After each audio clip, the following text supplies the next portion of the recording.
जम्मू कश्मीर विधानसभा चुनाव के पहले चरण के लिए बीजेपी ने सोमवार दोपहर को उम्मीदवारों की एक संशोधित लिस्ट जारी कर दी है। पहले फेज के तहत पार्टी ने इस लिस्ट में 15 उम्मीदवारों के नाम जारी किए हैं। इससे पहले सोमवार सुबह करीब 10 बजे बीजेपी ने जम्मू कश्मीर चुनाव के लिए 44 उम्मीदवारों की लिस्ट जारी की थी, लेकिन बाद में इस लिस्ट को वापस ले लिया गया। अब इसे नए सिरे से जारी किया गया है। मीडिया रिपोर्ट्स में दावा किया जा रहा है कि बीजेपी के कई वरिष्ठ नेता पहली लिस्ट में अपना नाम नहीं होने की वजह से नाखुश थे, जिस वजह से बीजेपी को नए सिरे से लिस्ट जारी करनी पड़ी है। शुरुआती लिस्ट में जम्मू कश्मीर में बीजेपी के कई बड़े नेताओं को टिकट नहीं दिया गया था। इसमें पूर्व डिप्टी सीएम और जम्मू कश्मीर विधानसभा के पूर्व अध्यक्ष डॉक्टर निर्मल सिंह भी शामिल थे।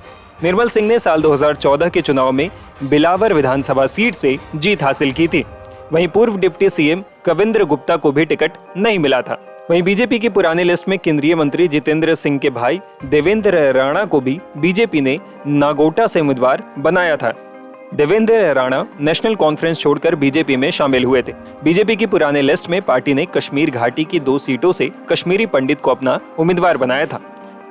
शंगस और अनंतनाग पूर्व से वीर सराफ और हवा कदल से अशोक भट्ट को उम्मीदवार बनाया गया था, लेकिन अब इस लिस्ट को रिवाइज कर दिया गया है और नए सिरे से उम्मीदवारों की लिस्ट जारी की गई है। इससे पहले जम्मू कश्मीर विधानसभा चुनाव को लेकर रविवार को नई दिल्ली में बीजेपी की केंद्रीय चुनाव समिति की बैठक हुई थी। इस मीटिंग में पीएम नरेंद्र मोदी, गृह मंत्री अमित शाह और बीजेपी राष्ट्रीय अध्यक्ष जेपी नड्डा समेत कई वरिष्ठ नेता शामिल हुए थे। इस मीटिंग में चुनावी रणनीति, मुद्दों, उम्मीदवारों के नाम और राज्य में पीएम मोदी की संभावित रैलियों पर चर्चा हुई थी।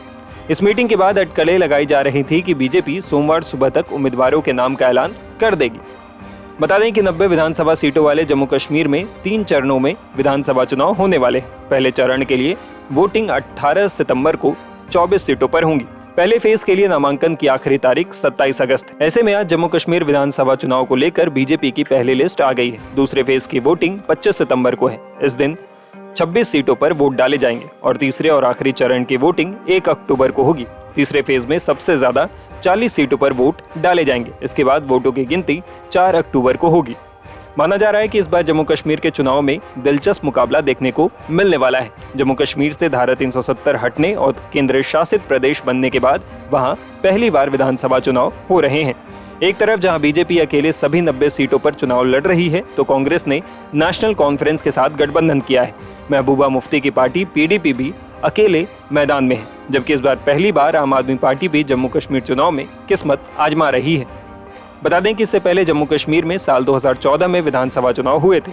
तब ये राज्य केंद्र शासित प्रदेश नहीं था। उस चुनाव में पीडीपी ने 28 सीटें, भारतीय जनता पार्टी ने 25 सीटें, जम्मू कश्मीर नेशनल कॉन्फ्रेंस ने 15 सीटें और कांग्रेस ने 12 सीटें जीती थी। बाद में पीपल्स डेमोक्रेटिक पार्टी यानी पीडीपी और भाजपा ने मिलकर सरकार बना ली थी।